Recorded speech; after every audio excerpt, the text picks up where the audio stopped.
Few liberal nationalists in the period of 1815 to 48 would have foreseen that political unification of Germany would eventually be brought by Prussia, one of the most reactionary of the German states. Nevertheless, the basis for unification of Germany had already been laid by Prussia before 1840, and that basis, which was not political but economic, was the Zollverein. The key question is, to what extent did economic developments encourage German unity? After 1815, the 39 German states managed their own economies. Innumerable custom barriers and internal tariffs restricted trade. Even within a single state, there were large numbers of tolls.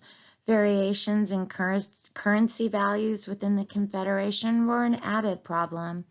In 1818, Rhineland manufacturers complained to the King of Prussia about the massive burden on home industry and about competition from unrestricted foreign imports on which no duty was charged. As a result, in the same year, the Prussian Tariff Reform Law brought into being the Prussian Customs Union, or the Zollverein. The law did away with the web of internal custom duties and replaced them with a tariff to be charged at the Prussian frontier.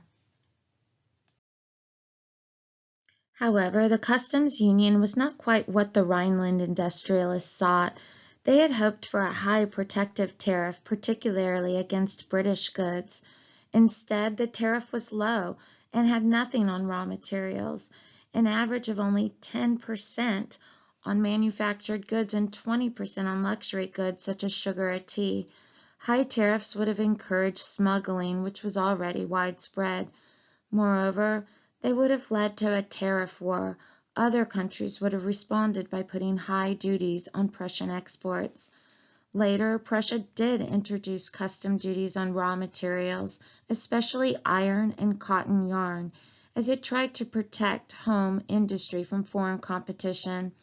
Nevertheless, it was also working to extend free trade, first within Prussia and then within other states in the Confederation. The aim was to get rid of as many internal trade barriers as possible so goods could move more freely. This meant wider markets for home-produced goods at cheaper prices. Some smaller North and Central German states, impressed by Prussia's economic success or forced by economic pressure, agreed to join the customs union with Prussia. They even allowed Prussian customs officials into their territories to operate the system. In 1828, Prussia persuaded Hesse-Darmstadt to join the Prussian customs union, thus establishing a foothold south of the river Main. However, some northern states like Hanover and Hesse-Kassel, which stood between East Prussia and the western Prussian provinces, stubbornly resisted all Prussian efforts to win them over. In 1830, there were two other important customs unions. One was between Bavaria and Württemberg. The other, known as the Middle German Commercial Union, was made up of Hanover, Brunswick, Saxony, and several smaller states. This union was not so much concerned with encouraging its own trade as spoiling that of Prussia. Prussia was geographically well placed to control north and south routes through North Germany and to generate a large income out of the duties charged on foreign goods carried along these routes. The Middle Union worked to protect and keep open the existing roads from the North Sea ports to the central German cities of Frankfurt and Leipzig, and to build a series of new roads which would go around the states of the Prussian customs union. In this scheme, they were thwarted by the Prussian finance minister, who encouraged the building of roads joining Prussia directly with Bavaria, Württemberg, and Frankfurt, and they extended Prussian trade along the Rhine through a customs agreement with the Dutch. In 1830, Hesse-Kassel, one of the smaller but vitally important states of the Middle Union, ran into financial difficulties and revolutionary upheavals. The following year, it joined the Prussian customs union, to the horror of its Middle Union partners. The Middle Union, which was already in trouble, collapsed soon afterwards, while the Prussian Customs Union went from strength to strength. In 1834, Bavaria and Württemberg joined the Prussians. This new enlarged custom union, called the Zollverein, included now 25 states with a population of 26 million. By 1844, only Hanover, Oldenburg, and Mecklenburg, and the Hanseatic League and Austria were not members. The organization and supervision of the Zollverein was carried out by a specifically appointed body, the Zollverein Congress. All Zollverein member states had a common system of tariffs and abolished all internal custom barriers. In the next few years, a start was made on unifying both the currency and the system of weights and measures in the states of the Zollverein. The railways were greatly extended to make a quick and efficient means of communication between the Zollverein members. There were some difficulties. The Zollverein administration did not always work smoothly, as any member state could veto a proposal at the Zollverein Congress. Decisions were often held up or not made at all. Nevertheless, the Zollverein experiment was generally successful, certainly from Prussia's point of view. The member states worked together and Prussia achieved a position of economic leadership within the Confederation. Successive Prussian finance ministers realized that doing away with internal custom duties, first within Prussia and then between Prussia and neighboring states, would increase trade and prosperity. However, as early as 1830, even before the custom union was formed, Prussian finance minister Motz pointed out to his king that such a free trade organization would not only bring prosperity to Prussia, but also isolate Austria. This isolation would eventually weaken Austria's political influence within the Confederation. It does seem that Prussia deliberately used the custom union to achieve dominance in Germany. Prussian ministers realized that those states which found financial advantage in an economic union under Prussian leadership might well take a favorable view of similar arrangements in a political union. Moreover, the Zollverein was itself a force for unity and therefore a focal point for nationalist sentiments. Accordingly, Prussia, despite her reactionary political sympathies, came to be regarded by many northern states as the natural leader of a united Germany. Austria had refused to join the Zollverein because she disagreed with the policy of free trade. Austria's policy was protectionist. It already had large markets within the Austrian Empire for home-produced goods, and therefore wanted high import duties to protect its industries and markets from cheap foreign imports. Joining the Zollverein would have meant reducing import duties to the same level as the other states, and this it would not consider. Austria gave Prussia a great opportunity when it refused to join. Prussia took this opportunity, established a position of leadership, and made sure that Austria would stay outside. By 1848, while Austria still retained political control of the Confederation, Prussia had the economic leadership. Despite the problems, the emotional appeal of nationalism was experienced by increasing numbers of Germans.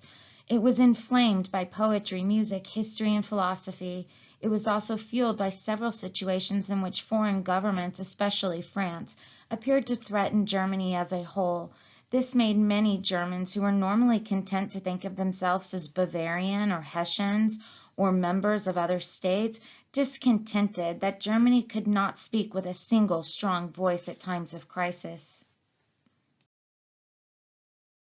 The nationalist feelings were particularly widespread in 1840, when it seemed like France would invade the German states along the Rhine in an attempt to force the other major powers to bow to its wishes over a crisis in the Near East. The German press threw its weight behind the nationalist upsurge, and there was a flurry of songs and poems such as Deutschland über alles, which meant Germany above others. France backed down, but not before much nationalist feeling had been generated throughout Germany in the face of a threat from an old enemy. It is easy to understand why a threat from France should evoke such a response. After all, only 25 years had elapsed since the defeat of Napoleon. Less immediately understandable is the reaction to a threat from Denmark, which was a relatively small, weak, and internationally insignificant country. Yet in 1846, Denmark did as much to create support for the idea of German unification as had France in 1840. Immediately to the south of Denmark proper lay the duchies of Schleswig and Holstein. They were ruled by the King of Denmark. Schleswig was half German and half Danish speaking, and was not a member of the German Confederation. Holstein, by contrast, had an overwhelmingly German-speaking population and was one of the member states of the Confederation. When it seemed that the King of Denmark was about to incorporate the duchies into his kingdom, the outcry throughout Germany was enormous. What to most Europeans, including the King of Denmark, seemed merely legal technicality, was viewed by Germans as a violation of the fatherland and to be resisted by force if need be. Bavarian, Prussian, and Austrian leaders all spoke against the Danish action. This strength of feeling was enough to persuade the Danish king to abandon his plans. Another factor of great significance in the development of nationalism was the coming of the railway. One German economist described the growing railway network as the firm girdle around the loins of Germany, binding her limbs together into a forceful and powerful body. The railways made, I'm sorry, that was gross. The railways made Germans more mobile and contributed to the breakdown of local and regional barriers. The 1840s were to bring new and hopeful developments for liberals. In the southwestern states, the liberals increased their popular support. In 1846, the liberals in Baden managed to obtain a relaxation of press censorship and reforms of the police and of the judicial system. In Hesse-Darmstadt, there was a strong liberal parliamentary campaign for changes in electoral rules and for a free press.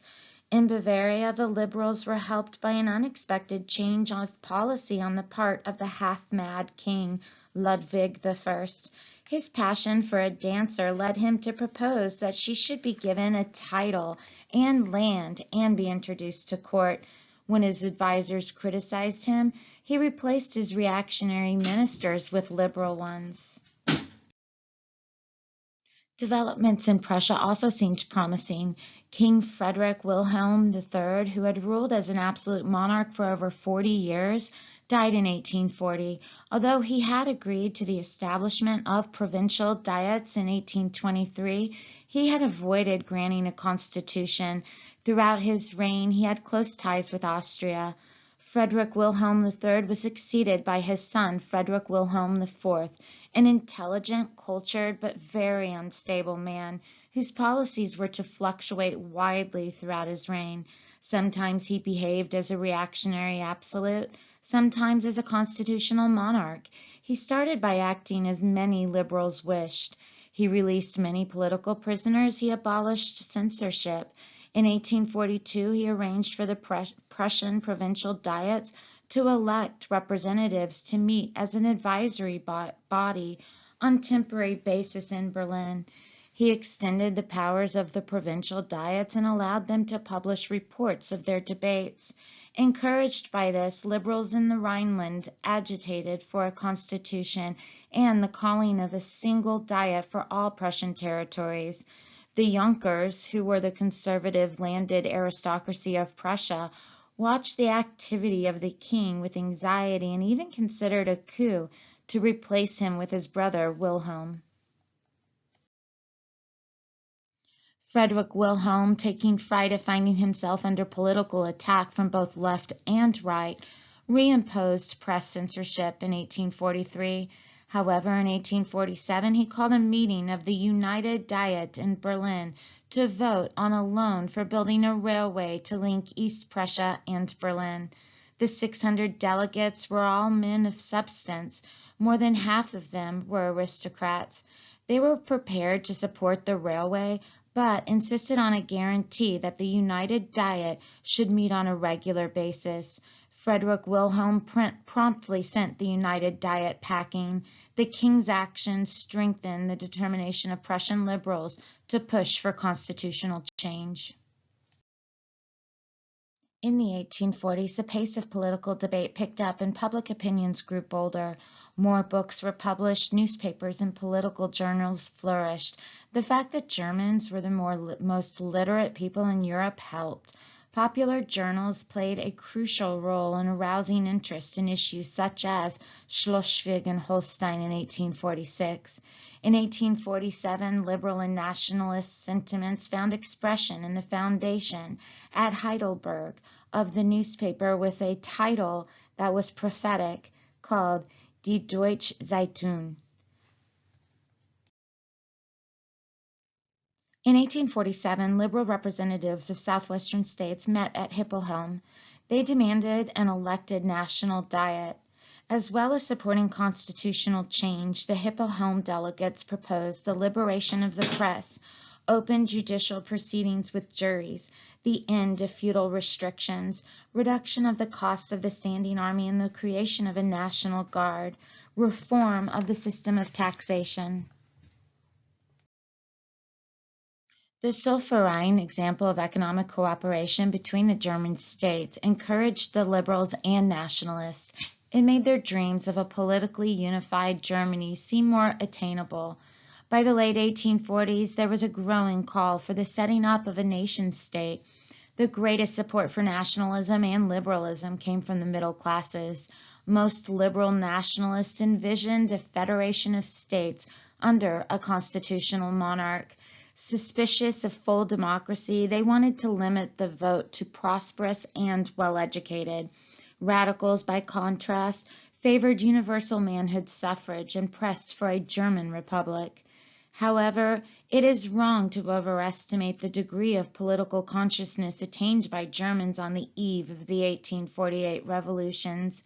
Even among the middle classes, only a minority were liberal-minded, and even fewer were politically active. Most liberals were concerned with developments in their own states, not in the situation across Germany as a whole. Small in number and far from unified, they were also isolated from the mass of the people. Throughout the 1840s, you have more of the growth of nationalism, the building of railways that connected German people, newspapers, growth of liberalism. Several crises led to this development. And then Prussia begins to modernize with the death of Frederick Wilhelm III. In 1840, the last of the absolute monarchs dies away. The new king, Frederick Wilhelm IV, was quite unstable and tended to fluctuate between reactionary and constitutional monarchy. In the end, nationalists, liberals, and radicals had not achieved much by 1848. As long as Metternich remained in power and Prussia remained Austria's ally, there seemed little chance of changing the situation. German nationalism as a mass phenomenon tended to be reactive, erupting in response to perceived threats and then subsiding again.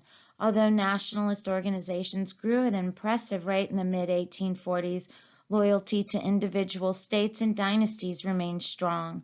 There was still a major division between Catholic South and the Protestant North. There were also cultural differences between more industrialized and liberal West and the agrarian and autocratic East.